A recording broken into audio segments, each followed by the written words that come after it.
Hello, my name is Stephen Toon. Will be my report on leadership models. I'll be describing two different type of leadership models in this presentation.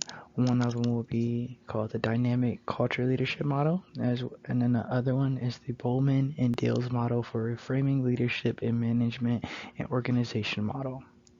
I'll be describing each leadership model and particularly individually in detail, and I will be also talking about the similarities between the two models as well as the difference between these two models, and I'll be describing to you why I think one leadership model should be best represented in healthcare organizations versus the other.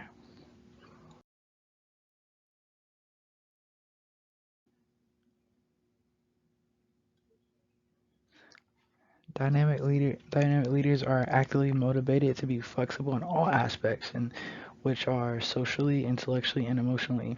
Uh, leaders Leaders are known to have like many very good problem solving skills and conflict resolution skills when it comes to dealing with situations that might arrive in a healthcare setting. Healthcare leaders are also able to work well with others to create a very good sound relationship among coworkers and teams to achieve the ultimate goal of success based on the healthcare organization's mission statement.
The next leadership model I'll be describing is the Bowman and Dales model, reframing leadership and management and organization model. So this model is constructed of four important constructs, which are structural, human resources, political, and symbolic. It's important. It's important for a healthcare leader to understand their own judgment call as well as their own appropriate behavior depending on the scenario that is approached. And using all four of these constructs here will help the healthcare leader move in the correct way, correct move will help moving in this way using these four structural components to help will help guide the healthcare leader in the most efficient and effective way. To describe these four structures, structural frame focus on the obvious of like how change is going to happen. I mean, it concentrates on strategy, um, agreeing metrics and deadlines, and also creating a system of procedures. Human resources, hu- human resources, is primarily focused on giving employees the power and the opportunity to perform their jobs well, as well at the same time addressing needs uh, for human for human growth as well as job satisfaction. The political flame addresses problems of individuals and their interests of having sometimes and often conflicting agendas. This could be just interpersonal things that might conflict with something going on in a position. In this frame, you'll see conflict resolution work and power-based building to support leaders' leaders leaders' goals and initiatives. Um, and lastly, the symbolic frame addresses the need for leaders' sense of purpose as well as meaning in their work. The symbolic frame looks at the healthcare leaders' overall objective of their healthcare mission, and it's in also highlighting the importance of their position. If a leader learns that the greatest problem is the lack of motivation and commitment, then they'll stress too much about the symbolic and human resources frames. Um, so there's confusion around all. Sometimes there could be confusion around all different structural components when it comes to this model. But if you're able to hone in and really understand each single component and how they all work together for in a construct to make a good healthcare leader, uh, this model is found to be very valuable.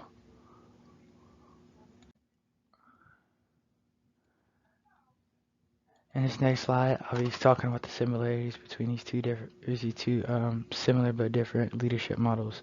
The Bowman and Dale's model emphasizes just the importance of flexibility in leadership, as well as recognizes that different situations may require different approaches.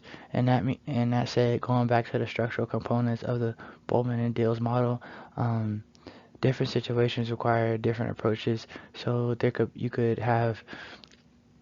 could be dealing with a political situation that might also involve a symbolic situation. If you're able to, as a healthcare leader, approach each situation with an open mindset, understanding the basis of the Bowman and Dale's model of the four basic structural components, it'll better help navigate a solution to the healthcare issue. Um, and each model provides a framework for analyzing as well as organizing uh, healthcare healthcare issues. Um, and this model also helps leaders better diagnose the problems and implement effective solutions. And this is similar to the dynamic leadership model um, because both models suggest both models are adaptive and use variety of tools and perspectives that are effectively managed. So mainly these two models are similar in the fact that they are very adaptive models and they use effective methods and strategies to solve permanent issues that might arise.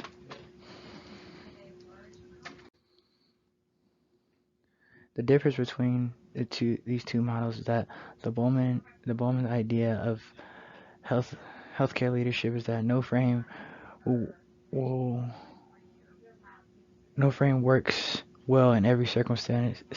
A leader who sticks to one frame is bound to eventually act inappropriately and ineffectively. And this is different because this is different from the dynamic culture leadership models because the dynamic culture leadership model is more of a general, broad approach to leadership, and it just emphasizes how leaders can evolve and change to dynamic, dynamic with a dynamic work environment. The Bowman and Deal model is a lot more hands-on and interactive when it comes to um, figuring out which of the four major constructs should be used to a situation.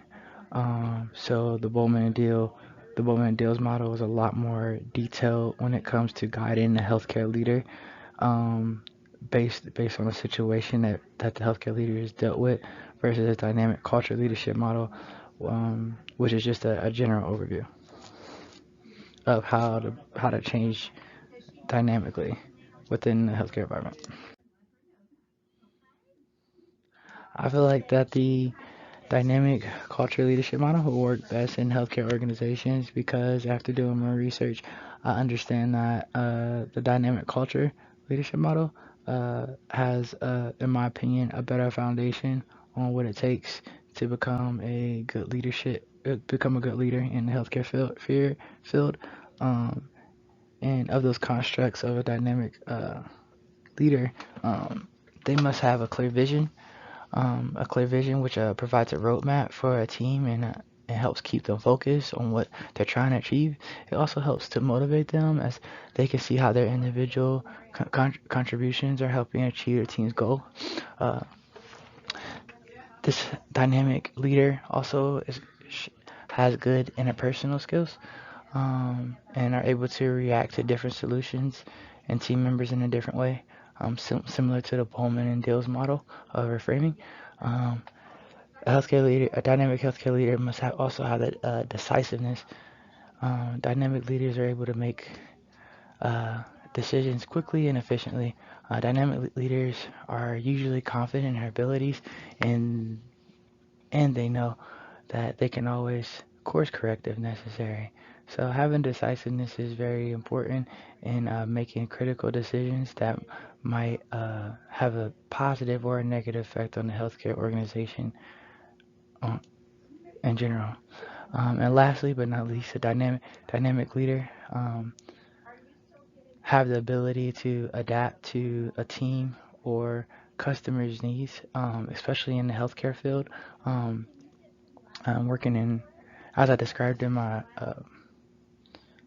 paper for this week, having flexibility is important for a dynamic leader in clinical research because things are in the healthcare field, as probably everybody knows, that everything moves really fast. So it's really important that a strong leader can react quickly to changes in a situation and adjust as needed.